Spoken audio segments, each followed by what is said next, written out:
Let's go out to the Toyota of Hollywood guest line. Shop hundreds of Toyotas indoors in one of America's largest showrooms at Toyota of Hollywood on 441 between Hollywood and Sheridan. The great Tommy Hutton there. He joins us on the guest line as you got Bally Sports Florida.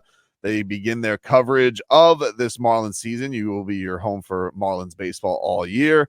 And Tommy, Paul Steverino, and the entire crew, Rod Allen, everybody there, Craig Minervini, they all do a fantastic job of covering your Marlins. And so let's bring Tommy along here. Tommy, you got us? I got you guys. I like the lead-in music, me and Leroy down by the schoolyard. I like that. Tommy, before we get into the Marlins here, the Shohei Ohtani thing is obviously taken on a life of its own. What's your reaction to just everything going on around Ohtani and the story here, and what do you think is I guess going to be the fallout of this? Well, I think obviously because it is Shohei Ohtani and what he represents to not only the Dodgers but to the game of baseball, with the huge contract and with what he can do, it's very interesting and it's attracted a lot of attention. I got to kind of let it run out and see how things go. I have to believe him. I listened to some of the press conference he had yesterday. You got to believe that he did not know. Yet a part of your brain says he's known this guy for 6 years. Some part of me says he did know, but I don't think he personally did any betting. Just from what I have heard about him, he's so focused on baseball. He's so focused on wanting to be the best player ever. So we'll see how it plays out. It's just brought a lot of negative attention, I guess, to the Dodgers, who are expected by most to win out west, certainly. This spring, there's been a couple of cool stories, but seeing Sixto Sanchez make the club after, the shoulder injury, so excited to trade for him in that Real Muto deal, and then, is dealing with everything that he dealt with. What do you think are fair expectations for Sixto? Because, man, such a highly touted arm, but you don't know after missing that much time. What do you think the Marlins fan can expect from him and what he's going to bring to the table? Well, I know one thing, and listening to Skip Schumacher talk about him, they love his demeanor on the mound when he goes into games. And you think about it, he had a perfect spring. He didn't allow an earned run in spring training in 9 innings. I think what has happened, all of a sudden, he's realized with the shoulder issues he's had over the years, the last couple of years, that he finally realized that he can let go and he can let loose. And right now, nothing's going to happen. And he feels good. The velocity's up, the slider, the changeup. So I'd look for him out of the bullpen, 6th, 7th inning maybe, to break him in and see how things go at that point. But it was great to see what he did in the spring. And certainly he was one of the bright spots of camp. Tommy, I have a question about Luzardo. Is it Luzardo, right? Yeah. Mm-hmm. So he's going to be the opening day starter. Yes. Is there a big difference? Because, look, he had an amazing year last year, but it was kind of, Sandy's thing, right? Now he's kind of stepping into that role. Is there any more pressure on, say, a pitcher that has now had to take over or assume that role of a guy that you knew was going to have it if he was healthy, and now you got to fill those shoes? Or you just go out and kind of, we talked to him. He just said, I'm going to do me. But there has to be some pressure on him, right? Because everybody's expecting you to kind of come in and be what Sandy was.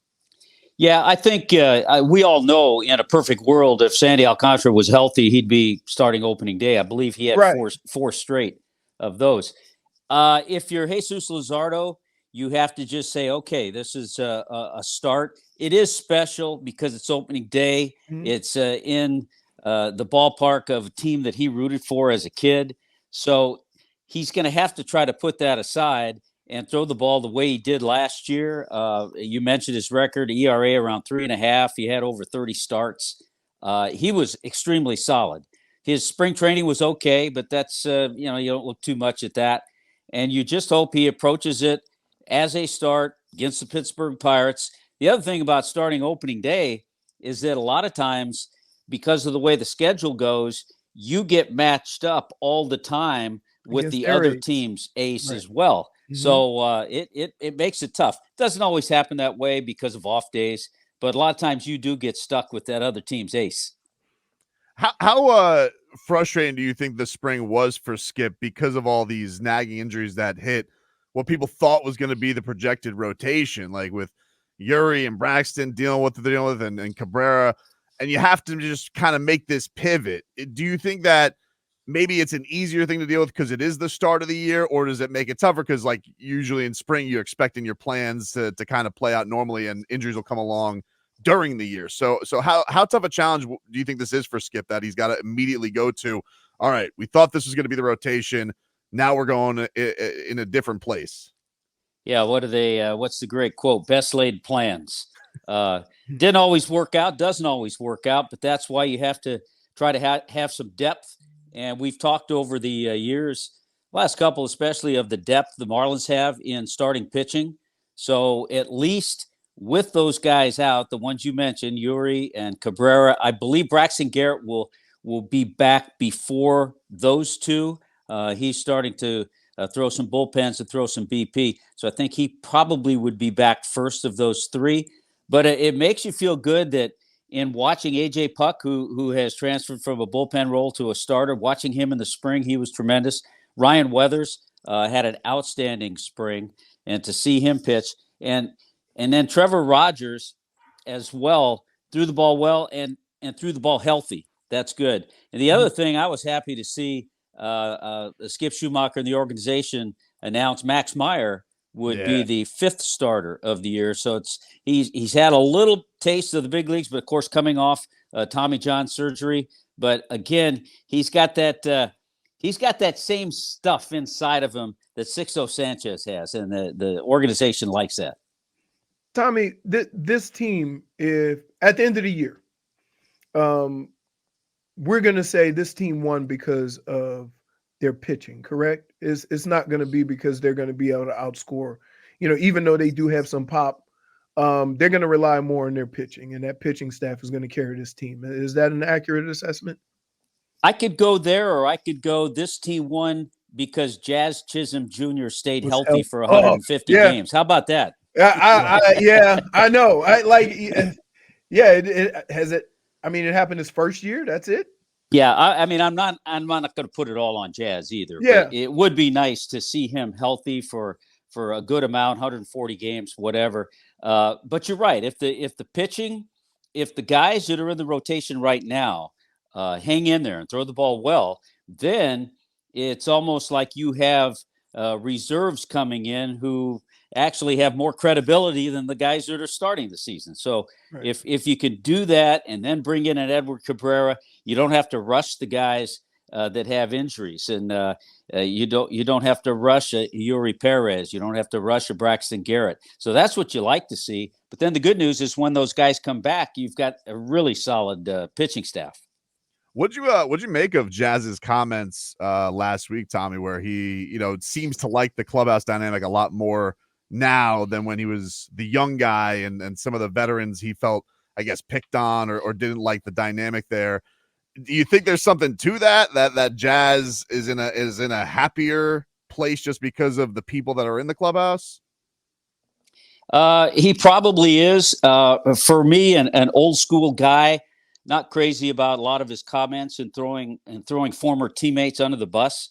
It's stuff that you just don't like to see. But if Jazz feels more comfortable in the clubhouse, if he feels it's a better clubhouse, then who knows? Maybe he'll have a better year. Tommy, I do have, and I heard the comments, and I have more of a reason behind it that people really don't realize. When you're a young player in a locker room, they want you to be seen and not heard. Jazz has never been that guy. That's just his personality. So maybe he rubbed a lot of the veterans the wrong way.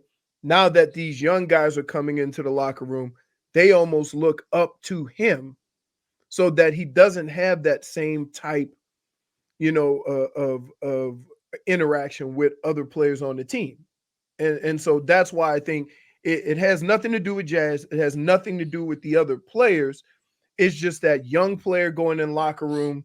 The older guys, the old heads want that guy to be seen and not heard, and maybe not as boisterous as Jazz has and always will be.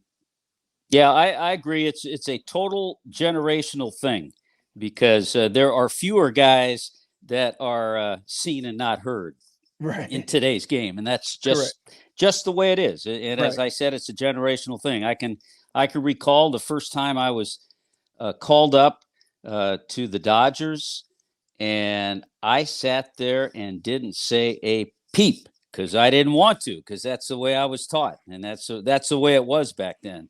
You, as the old saying goes, you spoke when you were spoken to.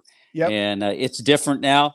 And so hopefully, again, if all of this works for Jazz and he stays healthy, then so be it. It'll be a better clubhouse, and he'll have a good year. We were talking to Peter Bendix last week, Tommy, and a very interesting dude. Excited to see what he brings to the organization, but he seems to think like Tim Anderson still has something in the tank. What if they get, the guy that he was a couple of years ago? What does that change for this team and their outlook for the year? Well, it's tremendous. I mean, it was a topic of conversation all off season. Who's going to play shortstop? And for a long time, John Birdie was the guy, but John Birdie is best suited coming in and playing all different positions and getting his 300 or 400 at bats. But to have a guy, a former batting champ, a guy who prior to last year had 4 consecutive seasons hitting over 300. He's a solid shortstop. He's not great. He's not bad, but his hitting ability is tremendous. He doesn't walk much. Between Arise and Tim Anderson, 2 guys up the middle, by the way. You talk about a shortstop second base combo who I think are going to put together a ton of base hits this year. Neither one walks a whole lot. So they go up there, swing the bat, and I think Tim Anderson has something to prove for himself personally because of the disappointing season he had last year. So I think he's going to be solid. I'm actually interested to see where Skip Schumacher hits him in the lineup. He hadn't really said. He might hit him second. He might hit him more down 5th or 6th.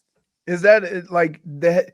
You can't have those 2 guys hitting near each other, right? Well, that's why I think that, because if you'd love to have those 2 guys first and second. If one of them walked a little bit more, but because they're both such free swingers, you probably want to split them up. So I would guess he'll probably he did it a few times in spring training. He had Josh Bell hitting in the number 2 spot. So we'll see what he does for opening day. Tommy Hutton, you guys can hear him this season on Bally Sports Florida with Paul Severino. Whole crew there do a fantastic job. Tommy, we can't wait for the year, man. Thank you so much for the time. Thanks, Tommy. No quibbling today. No quibbling today, man. No. You guys are starting to learn the game a little bit. So we Hey, always good to talk to you guys.